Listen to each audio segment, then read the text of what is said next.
नमस्कार विद्यार्थी मित्रांनो, आपण इतिहासाचा तिसरा पाठ बघतोय, उपयोजित इतिहास। आज भाग 2 मध्ये आपण उर्वरित 2 मुद्द्यांचा विचार करूया।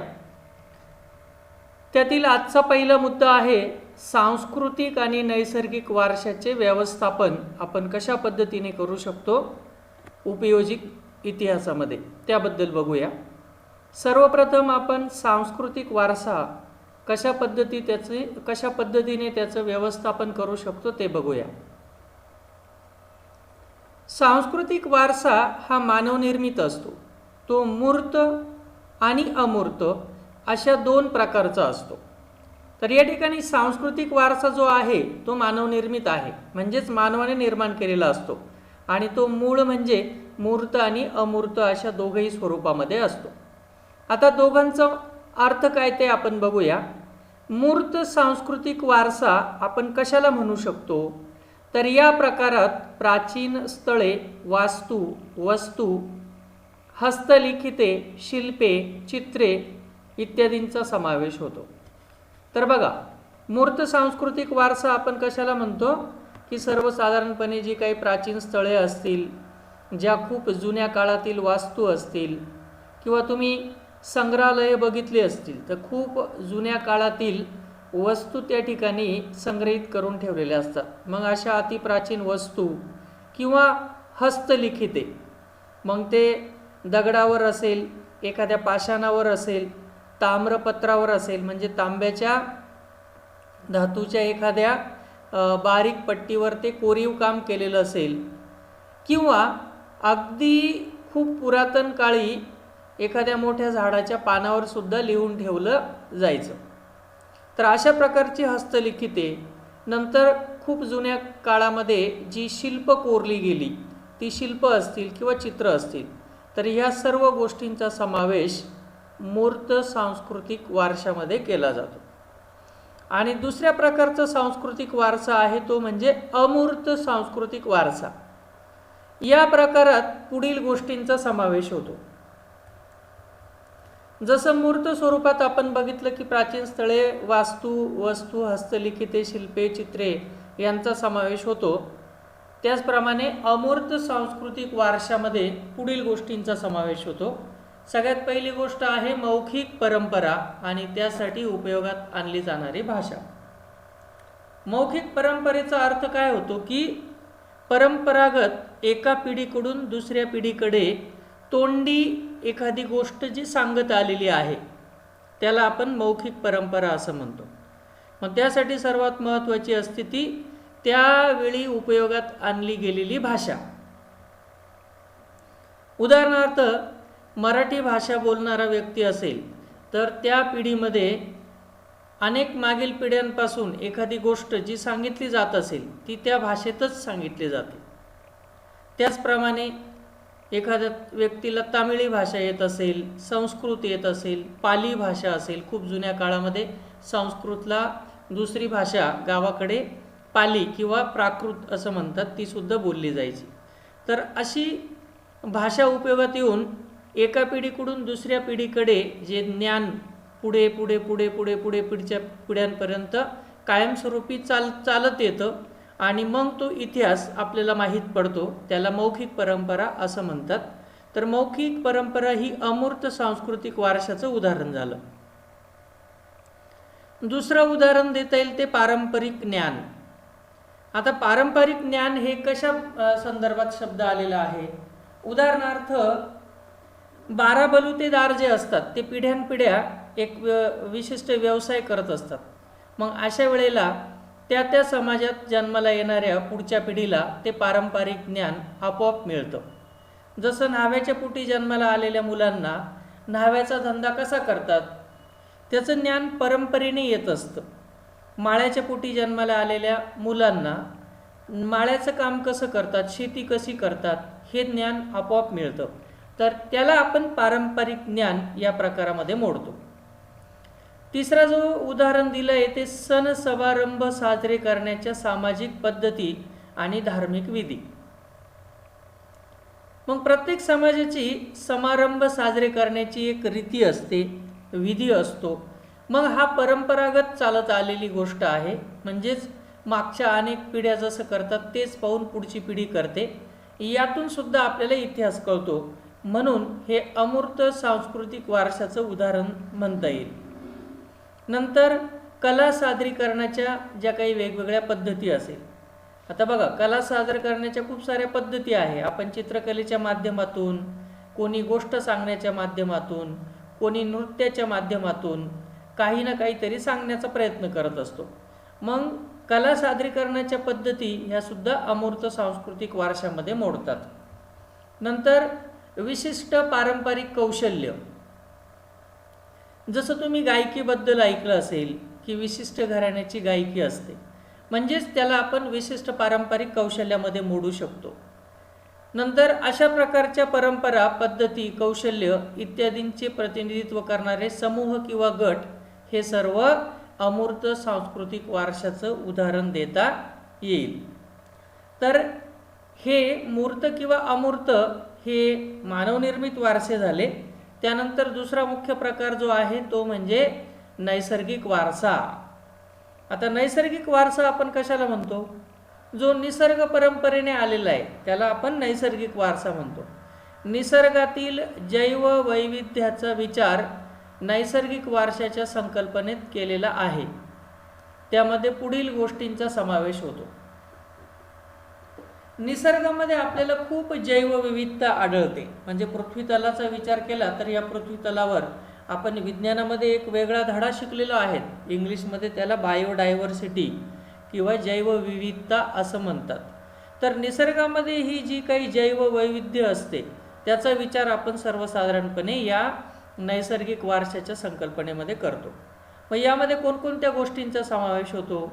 तर सगळ्यात पहिलं आहे ते प्राणी, नंतर वनस्पती सृष्टी, आणि तिसरं म्हणजे त्यांच्या अस्तित्वासाठी आवश्यक असणाऱ्या परिसंस्था आणि भूरचनात्मक वैशिष्ट्य. मग नैसर्गिक वारशामध्ये खास करून प्राणी, वनस्पती आणि त्यासाठी असणाऱ्या परिसंस्था किंवा भूरचना यांची जी काही वैशिष्ट्य आहे या सर्वांना मिळून आपण नैसर्गिक वारसा असं म्हणतो. पुढील मानवी पिढ्यांच्या हितासाठी आपल्या वारशाचे जतन होणे आवश्यक आहे. नामशेष होण्याच्या वाटेवर असलेल्या सांस्कृतिक आणि नैसर्गिक वारशाचे जतन आणि संवर्धन व्हावे या हेतूने युनेस्को या जागतिक संघटनेने काही दिशादर्शक तत्त्व जाहीर केलेली आहेत. त्या दिशादर्शक तत्वांच्या आधाराने जागतिक वारशाच्या पदास पात्र ठरणारी स्थळे, परंपरा यांची यादी जाहीर केली जाते. तर या ठिकाणी बघा, आपण नैसर्गिक वारशाबद्दल बोलत होतो. तर नैसर्गिक वारशामध्ये खास करून प्राणी, वनस्पती आणि त्यासाठी आवश्यक असणाऱ्या परिसंस्था या सर्व गोष्टींचा समावेश होतो. परंतु पुढील मानवी पिढ्यांच्या हितासाठी आपल्या या वारशाचे जतन होणे सुद्धा आवश्यक आहे. म्हणूनच नामशेष होण्याच्या वाटेवर असलेल्या सांस्कृतिक आणि नैसर्गिक वारशाचे जतन आणि संवर्धन केलं गेलं पाहिजे. आणि या हेतूनेच युनेस्को, जसं UNO युनायटेड नेशन ऑर्गनायझेशन ही एक जागतिक पातळीवरील संस्था आहे, तशीच त्या संस्थेलाच मदत करणारी युनेस्को ही तिची उपशाखा आहे. तर या युनेस्को या जागतिक संघटनेने काही दिशादर्शक तत्व जाहीर केलेली आहे. कशासाठी? की कशाच्या आधारावर काही गोष्टींना जागतिक वारशांच्या यादीमध्ये टाकायचं. तर त्या दिशादर्शक तत्वांच्या आधाराने जागतिक वारशाच्या पदास पात्र ठरणारी स्थळे, परंपरा यांची यादी जाहीर केली जाते. या ठिकाणी आपण एक दृष्टिक्षेप टाकूया की कोणकोणत्या परंपरांचा मौखिक असेल किंवा अमूर्त असेल त्यांचा वारसा यादीमध्ये समाविष्ट केलेला आहे, खास करून भारतातील. आणि त्यानंतर आपण हेही बघणार आहोत की कोणकोणती जी नैसर्गिक स्थळे आहेत त्यांचा युनेस्कोने जागतिक वारसा यादीमध्ये समावेश केलेला आहे. तर बघूया एका दृष्टिक्षेपात भारतातील जागतिक मौखिक आणि अमूर्त वारसा यादीत समाविष्ट झालेल्या परंपरा. 2001 साली कुटियट्टम ही केरळमधील संस्कृत नाट्य परंपरा, हिचा समावेश युनेस्कोच्या वारसा यादीमध्ये समाविष्ट झालेला आहे 2001 साली. तर कुटियट्टम ही एक केरळमधली संस्कृतमध्ये नाटक दाखवण्याची एक परंपरा आहे, नाट्य परंपरा आहे. नंतर 2003 साली वैदिक पठण परंपरा. वैदिक म्हणजे आपले जे काही 4 वेद सांगितले वेदामध्ये, त्याची जी पठण करण्याची परंपरा आहे याचा सुद्धा समावेश वारसा यादीमध्ये केलेला आहे युनेस्कोच्या जागतिक वारसा यादीमध्ये. नंतर 2005 मध्ये उत्तर भारतातील रामलीला सादरीकरण. तर यूपी, बिहार, मध्य प्रदेश हा जो काही उत्तरेकडील भाग आहे त्या ठिकाणी खास करून तुम्हाला रामलीला, दिल्लीला सुद्धा रामलीलेचं सादरीकरण केलं जातं. सर्वसाधारणपणे दसऱ्याच्या काही महिने अगोदर या रामलीलेचं सादरीकरण केलं जातं. तर हे सादरीकरण करणे हे सुद्धा युनेस्कोच्या यादीमध्ये समाविष्ट केलेलं आहे. 2009 मध्ये गढवाल म्हणजे उत्तराखंड येथील रम्मन धार्मिक उत्सव आणि विधिनाट्य याचा समावेश त्या वारसा यादीमध्ये केलेला आहे. नंतर पुढे 2010 मध्ये राजस्थानचे कालबेलिया लोकसंगीत आणि लोकनृत्य. कुठलं? कालबेलिया. राजस्थानचं लोकनृत्य आहे, ते लोकसंगीत पण आहे. तर त्याचा समावेश केलेला आहे 2010 साली युनेस्कोच्या वारसा यादीमध्ये. पुढे 2010 सालीच पश्चिम बंगाल, झारखंड आणि ओडिशा येथील छाऊ नृत्य. पश्चिम बंगाल, झारखंड आणि ओडिशा येथील छाऊ नृत्य यांचा समावेश युनेस्कोच्या जागतिक वारसा यादीमध्ये केलेला आहे. 2012 मध्ये अजून केरळातील मुडियट्टू विधिनाट्य आणि नृत्यनाट्य यांचा समावेश केला गेला. पुढे 2012 साली लडाख, जम्मू आणि काश्मीर येथील बौद्ध पठण मंत्र पठणाची परंपरा. लडाख, जम्मू आणि काश्मीर येथील बौद्ध मंत्र पठणाची परंपरा जी आहे तिचा समावेश केला गेला. 2013 साली मणिपूर येथील संकीर्तन परंपरा. संकीर्तन म्हणजे कीर्तनाच्या माध्यमातून लोकांचं परिवर्तन करण्याची जी काही एक पद्धत आहे. जसं महाराष्ट्राचा विचार केला तर गाडगेबाबांची एक परंपरा होती, तशाच पद्धतीने मणिपूरमध्ये संकीर्तन नावाची एक परंपरा आहे. तिचा समावेश 2013 साली जागतिक वारसा यादीमध्ये केला गेला.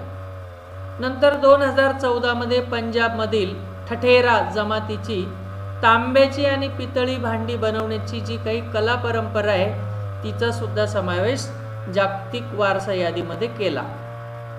नंतर 2016 साली नवरोज या परंपरेचा वारसा यादीत समावेश केला आणि पुढे 2016 साली योग. आता भारतामध्ये वेगवेगळ्या प्रकारे योग शिकवले जातात. मग त्यासाठी तुम्हाला बरेचसे योग गुरु माहिती असेल. भारतात खास करून रामदेव बाबांचं नाव त्यासाठी प्रसिद्ध आहे. परंतु आयुर्वेदामध्ये मुळातच योगाला फार महत्त्व आहे. आपण जे काही याच्यात जाऊन व्यायामशाळेत जाऊन व्यायाम करतो त्यापेक्षा ही जुनी परंपरा प्रत्यक्ष योगाला आहे. तर अशा या भारतीय योगाचा सुद्धा 2016 साली अशा जागतिक वारसा हक्क यादीमध्ये समावेश केला गेला आहे. यानंतर बघूया भारतातील काही जागतिक वारसा स्थळे, सांस्कृतिक खास करून, ज्यांचा समावेश त्या वारसा यादीत केला गेला आहे त्याबद्दल बघूया. 1983 साली जवळजवळ 4 अशा सांस्कृतिक स्थळांचा समावेश त्या यादीमध्ये केला गेला आहे. त्यामध्ये आग्र्याचा किल्ला, नंतर अजिंठा लेणी. अजिंठा लेणी आपल्या महाराष्ट्रातच आहे. अगदी वेरूळची लेणी सुद्धा महाराष्ट्रात आहे. नंतर आग्र्याचा किल्ला हा यमुना नदीच्या तीरी दिल्लीजवळील आग्रा या शहरामध्ये आहे. नंतर त्या ठिकाणीच परत ताजमहाल सुद्धा आहे. तर आग्र्याचा किल्ला, अजिंठा लेणी, वेरूळ लेणी आणि ताजमहाल या 3 वारसा स्थळांचा, सांस्कृतिक वारसा स्थळांचा समावेश 1983 सालीच जागतिक वारसा स्थळांच्या यादीमध्ये केला गेला. नंतर 1984 मध्ये महाबलीपुरम येथील मंदिरे. तर महाबलीपुरम येथील मंदिरे म्हटलं की त्या ठिकाणी खूप उंच अशी महाबलीची मूर्ती आहे. तर त्या ठिकाणी जेवढी मंदिरं आहेत ती खूप जुन्या काळामध्ये बांधली गेलेली आहेत. त्यावेळेची मंदिरं बांधण्याची जी ती कला आहे, त्यामुळेच त्याला त्या स्थळाचा सुद्धा सांस्कृतिक स्थळामध्ये समाविष्ट केला गेला आहे. नंतर 1984 सालीच कोणार्क येथील सूर्य मंदिर. तुम्ही बघितलं असेल, पूर्ण दगडामध्ये कोरलेलं आणि खूप मोठी चाकं असलेलं असं ते सूर्यदेवतेचं सूर्य मंदिर जे आहे कोणार्कमधलं, तर त्याचा सुद्धा समावेश जागतिक वारसा यादीमध्ये केला गेला. नंतर 1986 साली जवळजवळ 4 गोष्टींचा समावेश, 4 स्थळांचा समावेश वारसा यादीमध्ये केला गेला. त्यामध्ये खास करून गोव्यातील चर्चेस आणि कॉन्व्हेंट्स, चर्च जे आहे ख्रिश्चन धर्मियांचं प्रार्थना स्थळ म्हणतो आपण त्याला, तर गोव्यामध्ये बांधले गेलेले असे चर्च आणि कॉन्व्हेंट्स यांचा समावेश होतो. नंतर फतेपूर सिक्री येथील ज्या काही वेगवेगळ्या स्थळांना सुद्धा वारसा यादीमध्ये स्थान मिळालेलं आहे. 1986 साली हम्पी येथील जे काही वास्तुसंकुल आहे आणि मध्य प्रदेशामधील खजुराहो येथील जी काही मंदिरं आहेत त्यांचा सुद्धा समावेश अशा वारसा स्थळांमध्ये केला गेला आहे. त्याचप्रमाणे 1987 साली घारापुरी लेणी, ज्याला एलिफंटा लेणी असं म्हणतात, मुंबईच्या गेटवे ऑफ इंडियापासून सर्वसाधारणपणे बोटीने प्रवास केल्यानंतर साधारणतः 1 ते 1.5 तासाच्या प्रवासानंतर तुम्हाला एलिफंटा लेणी किंवा ज्याला घारापुरीची लेणी असं म्हणतात ती बघायला मिळतील. तर त्यांचा सुद्धा समावेश अशा जागतिक वारसा यादीमध्ये 1987 साली केला गेला. नंतर 1987 मध्ये चोळ राजघराण्यांनी बांधलेली चोळ मंदिरे, नंतर तंजावरचे बृहदीश्वर मंदिर यांचा समावेश. 2004 साली गंगईकोंड चोळीश्वरमचे बृहदीश्वर मंदिर, गंगईकोंड चोळीश्वरम दक्षिणेकडील नाव आहे हे शहराचं. गंगईकोंड चोळीश्वरम या ठिकाणचं बृहदीश्वर मंदिर आणि दारासुरमचे ऐरावतेश्वर मंदिर. ऐरावत हे कोणाला म्हटलं जातं?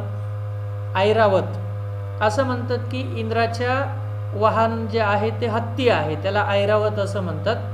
तर त्या दारासुरम या ठिकाणी सुद्धा त्या ऐरावतेश्वराचे जे काही मंदिर आहे त्याचा समावेश 2004 साली जागतिक वारसा यादीमध्ये केला गेला. पुढे 1987 मध्ये पट्टदकल येथील मंदिरे. 1989 साली सांचीचा स्तूप. तुम्हाला माहिती आहे की आपल्या भारतीय चलनामध्ये नोटेवर स्तूप दाखवलेला आहे एक, तो सांचीचा स्तूप आहे. सांची त्या शहराचं नाव आहे, तर सांचीचा स्तूप.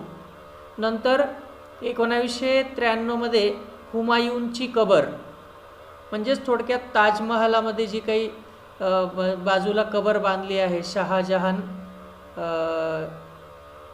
हुमायूनची कबर वेगळीकडे, ताजमहालाच्या ठिकाणी तर शहाजहानची आहे.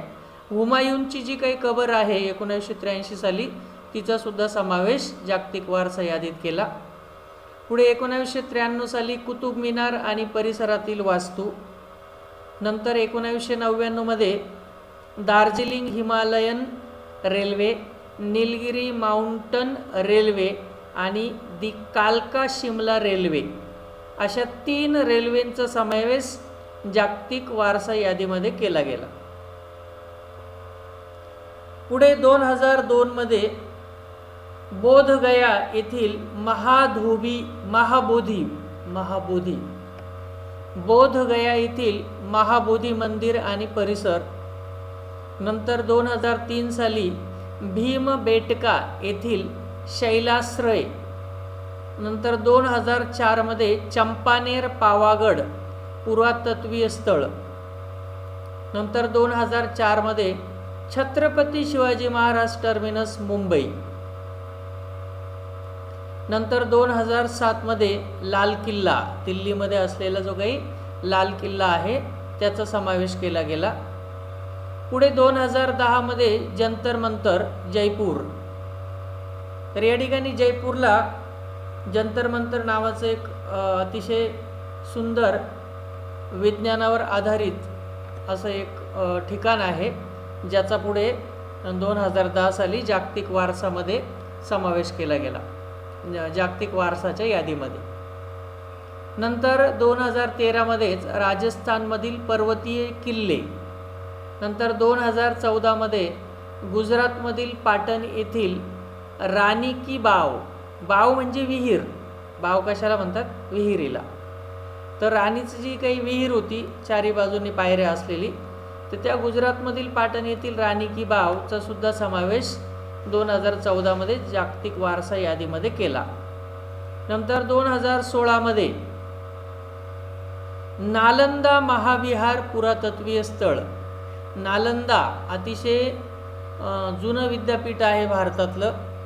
असं म्हणतात की त्या काळी इतर देशातील सुद्धा लोक नालंदा महाविद्यालयामध्ये किंवा त्या विद्यापीठामध्ये शिकायला यायचे.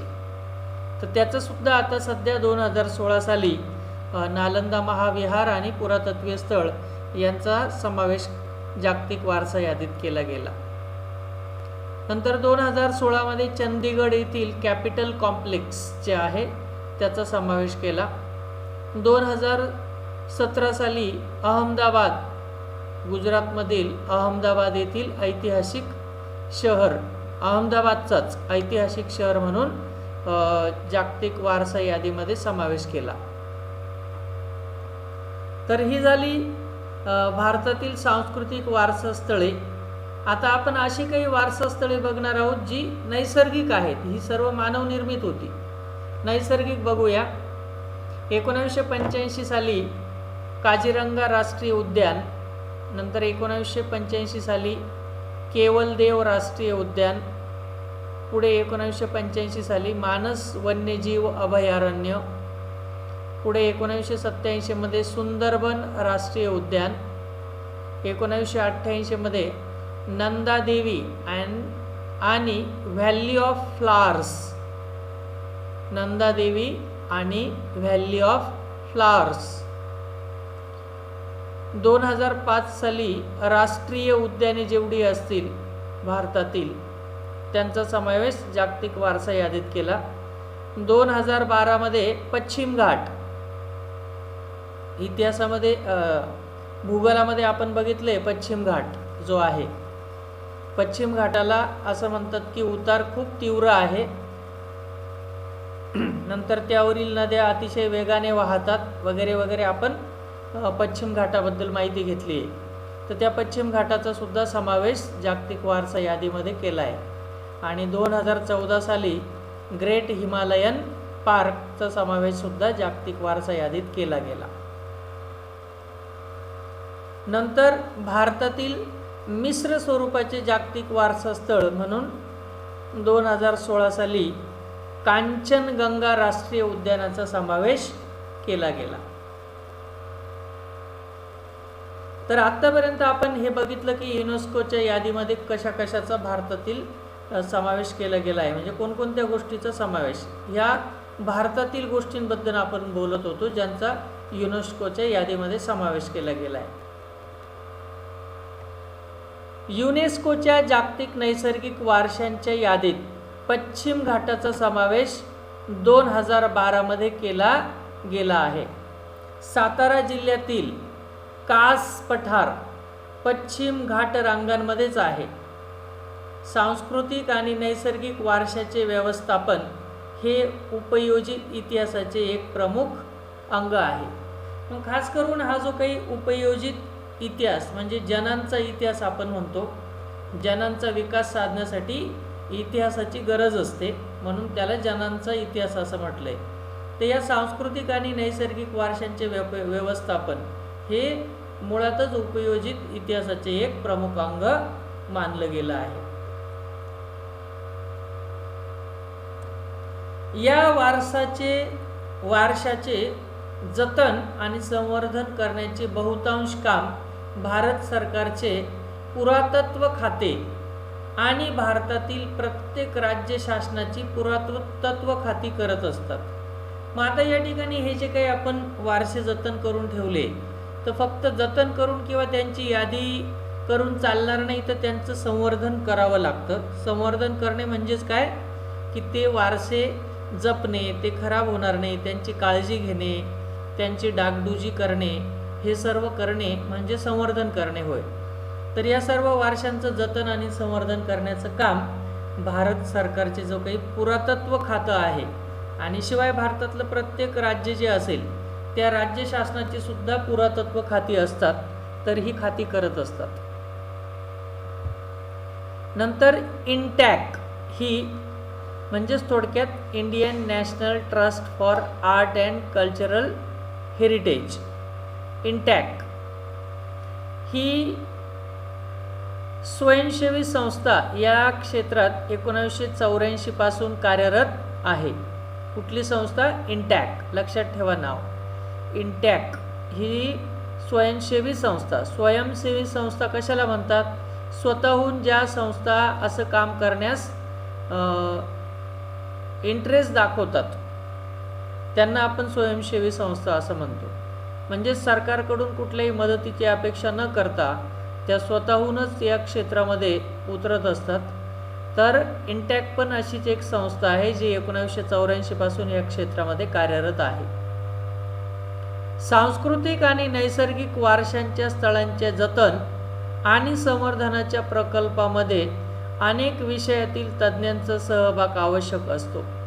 त्या सर्वांमध्ये संबंधित स्थळांच्या सांस्कृतिक, सामाजिक, राजकीय इतिहासाची जाणीव निर्माण करण्याचे काम उपयोजित इतिहासाद्वारे करता येते.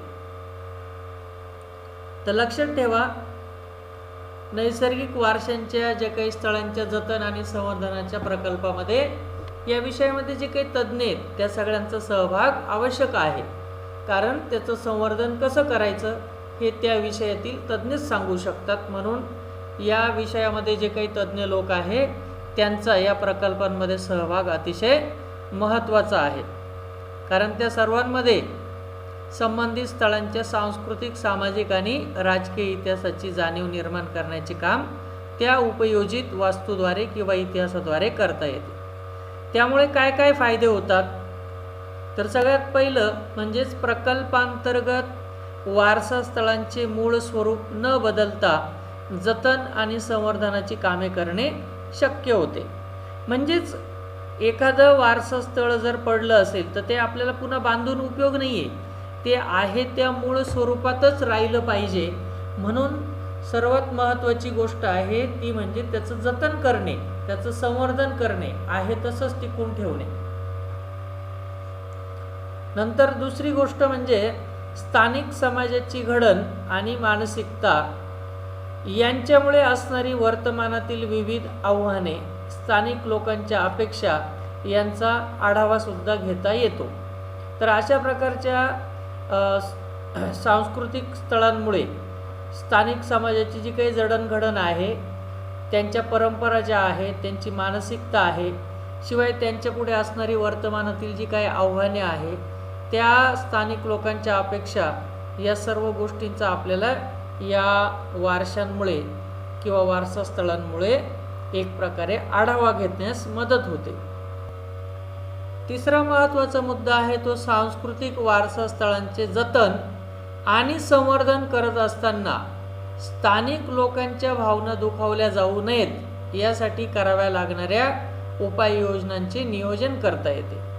मग सगळ्यात महत्त्वाची गोष्ट आहे की एखादा स्थळाबद्दल आपल्याला त्याचं जतन करून ठेवायचं असेल किंवा त्याला हानी पोहोचू नये म्हणून सरकार काही त्या ठिकाणी काम करत असेल तर असं संवर्धन करताना तिथे जे काही स्थानिक लोक राहतात त्यांच्या भावना सुद्धा दुखावल्या जाता कामा नये, यासाठी आपल्याला योग्य ते उपाययोजना करता येतात किंवा त्याचं तसं त्या पद्धतीने नियोजन करता येतं. चौथा महत्त्वाचा मुद्दा आहे तो स्थानिक लोकांना त्या प्रकल्पात सामील करून घेता येते. जर अशा प्रकारचे आपण प्रकल्प राबवले, म्हणजेच त्या गोष्टींमध्ये तज्ज्ञ लोक असतात, त्या तज्ज्ञ लोकांचीच अगोदर आपल्याला प्रकल्पामध्ये त्या तज्ज्ञ लोकांनाच प्रथम आपल्याला त्या प्रकल्पात समाविष्ट करून घ्यावं लागतं. परंतु स्थानिक लोकांचा सुद्धा त्या प्रकल्पामध्ये सहभाग असणं आवश्यक आहे. स्थानिक लोकांच्या सहभागाशिवाय त्या ठिकाणची कोणत्याही गोष्टीचं संवर्धन जतन करणं हे अशक्य गोष्ट आहे.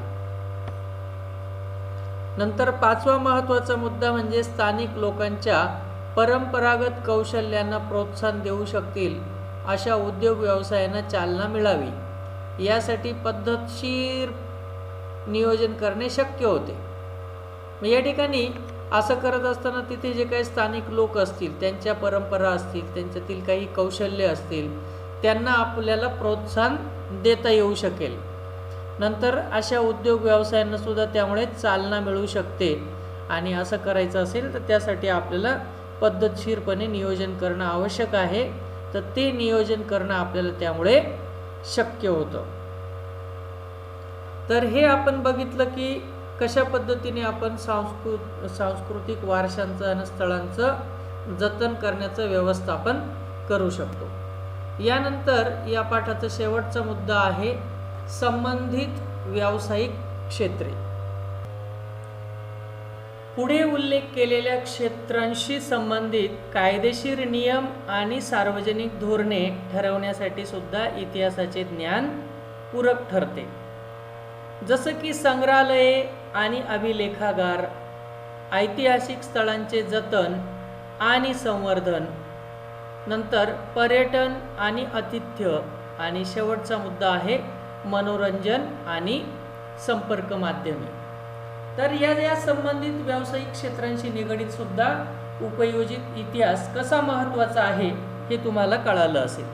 कारण त्या इतिहासानुसार त्या प्रकारची जी काही व्यावसायिक क्षेत्रे आहेत त्या क्षेत्रांशी संबंधित जे काही कायदेशीर नियम असतील किंवा सार्वजनिक धोरणं असतील ते ठरवण्यासाठी त्यांच्या इतिहासाचं ज्ञान आपल्याला पूरक ठरतं.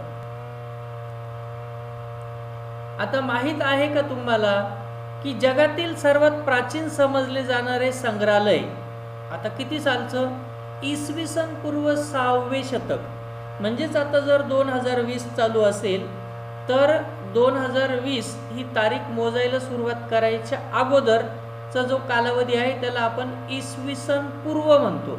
आता इसवी सन चालू आहे म्हणजे इसवी सन म्हणजे इसवी सन नंतर, म्हणजेच या गोष्टीचा विचार केला तर आजपासून 2020 आणि परत त्याच्या पाठीमागे 600 म्हणजे 2620 वर्ष पाठीमागे जावं लागेल तुम्हाला. तर जगातील सर्वात प्राचीन समजले जाणारे जे इसवी सन पूर्व 6व्या शतकामध्ये होतं असं संग्रहालय मेसोपोटेमियातील ऊर या प्राचीन शहराचे उत्खनन करताना सापडले. आता मेसोपोटेमियाची जी काही संस्कृती आहे ती जगातील सर्वात पुरातन संस्कृती मानली जाते. तर अशा या मेसोपोटेमियातील ऊर या प्राचीन शहराचे उत्खनन करताना अशा प्रकारचे प्राचीन समजले जाणारे संग्रहालय आपल्याला त्यावेळी सापडलं. हे उत्खनन ब्रिटिश पुरातत्वज्ञ सर लिओनार्ड वुली यांनी 1922 ते 1934 या काळात केले होते. हे संग्रहालय एनी गॉल्डी नावाच्या मेसोपोटेमियाच्या राजकन्येने बांधले होते. मग आता या ठिकाणी हे उत्खनन जे आहे ते ब्रिटिश पुरातत्वज्ञ सर लिओनार्ड वुली यांनी केलं होतं. सर्वसाधारणपणे 1922 ते 1934 असा 12 वर्षाच्या कालखंडामध्ये ते उत्खनन केलं त्या ऊर या प्राचीन शहराचं या ठिकाणचं. तर असं म्हणतात की हे संग्रहालय एनी गॉल्डी नावाच्या मेसोपोटेमियाच्या राजकन्येने बांधले होते आणि ती स्वतः त्या संग्रहालयाची संग्रहपाल म्हणून काम करत असे किंवा पाहत असे. या संग्रहालयात सापडलेल्या प्राचीन वस्तूसोबत त्या वस्तूंचे सविस्तर वर्णन करणाऱ्या मातीच्या वटिका म्हणजे क्ले टॅबलेट होत्या. मातीच्या वटिका. वटिका कशाला म्हणतो आपण? वटिका म्हणजे टॅबलेट गोळ्या, मातीच्या गोळ्या होत्या, असे गोळे बांधलेले होते की त्या वस्तूंचं सविस्तर त्या काळामधील त्याच्यावर आपल्याला वर्णन केलं गेलेलं दिसतं. आता माहित आहे का तुम्हाला इंडियन म्युझियम जे आहे कोलकात्याचं, त्याबद्दल आपण थोडीशी माहिती घेऊया. चित्रामध्ये तुम्हाला दिसतंय की किती भव्य दिव्य असं ते म्युझियम आहे पश्चिम बंगाल या राज्यातील कोलकाता शहरातील. बघूया त्याच्याबद्दलची माहिती. कोलकाता येथे असलेले इंडियन म्युझियम याची स्थापना एशियाटिक सोसायटी तर्फे सन 1814 मध्ये झाली.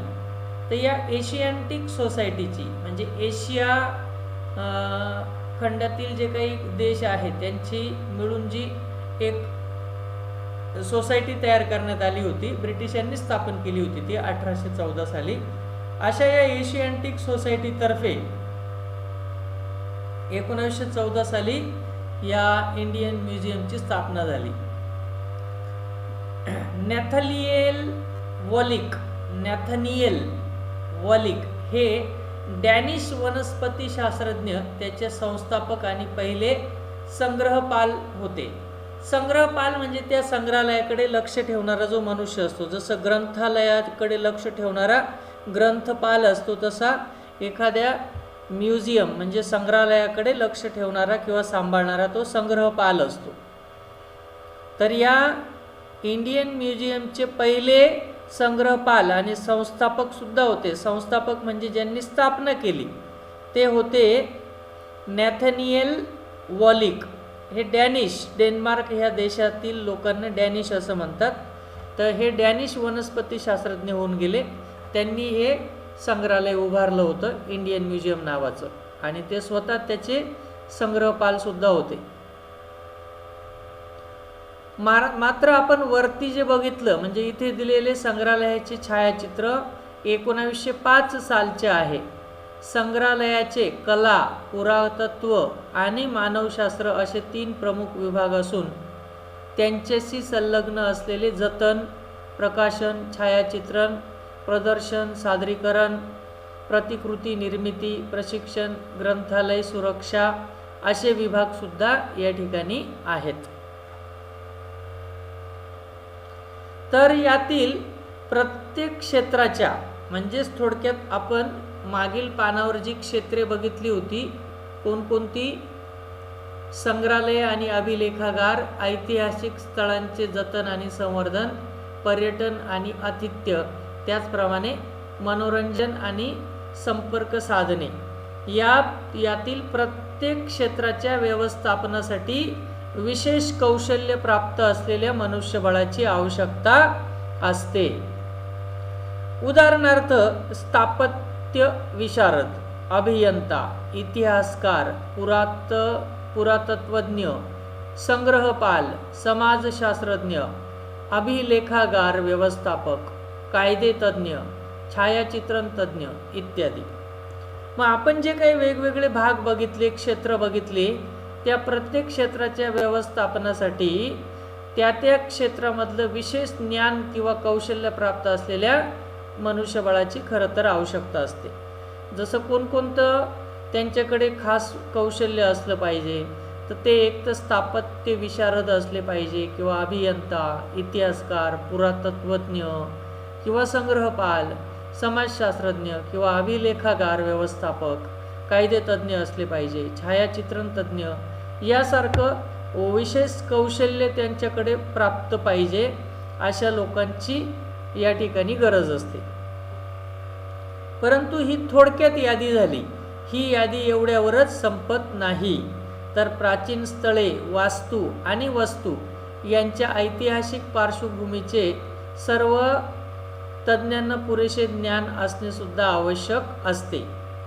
नंतर उपयोजित इतिहासाच्या क्षेत्रातील प्रकल्पांमुळे वर उल्लेख केलेल्या क्षेत्रांमध्ये व्यवसायाच्या अनेक संधी उपलब्ध होऊ शकतात. तर लक्षात घ्या, उपयोजित इतिहासाच्या क्षेत्राचा कोणी अभ्यास केला असेल तर या क्षेत्रातील वरती आपण जे काही जसं स्थापत्य विशारक, अभियंता, इतिहासकार, पुरातत्वज्ञ, संग्रहपाल, समाजशास्त्रज्ञ, अभिलेखागार, व्यवस्थापक, कायदेतज्ञ, छायाचित्रण तज्ज्ञ यासारखे जे काही विशेष कौशल्य प्राप्त केलेले लोक आहेत त्या क्षेत्रामध्ये व्यवसायाच्या अनेक संधी उपलब्ध होऊ शकतात. म्हणजेच आजही तुम्ही इतिहासामध्ये या क्षेत्रामध्ये जर प्रावीण्य मिळवलं तर तुम्हाला खूप चांगली नोकरी मिळू शकते. यानंतर काही गोष्टींची माहिती असणं तुम्हाला आवश्यक आहे, म्हणून माहीत करून घ्या या सदरात आपण बघूया.